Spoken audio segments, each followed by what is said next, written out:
അർദ്ധനാരീശ്വര പ്രതിമ തൻ മുന്നിൽ അഞ്ജലി കൂപ്പി നീ നിൽക്കുമ്പോൾ, അർദ്ധനാരീശ്വര പ്രതിമ തൻ മുന്നിൽ അഞ്ജലി കൂപ്പി നീ നിൽക്കുമ്പോൾ, മനസ്സ് തുടിച്ചത് ഭക്തി കൊണ്ടോ മറ്റൊരു മധുരിക്കും ഓർമ്മ കൊണ്ടോ, പറയൂ കളമൊഴി നീ.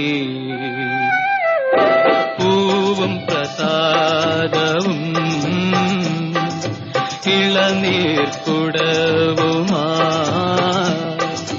കാവിൽ തൊഴുതു വരുന്നവളെ, താമരവളയ കൈവിരലാലൊരു പൂവളത്തില എന്നെ ചൂടിക്കൂ.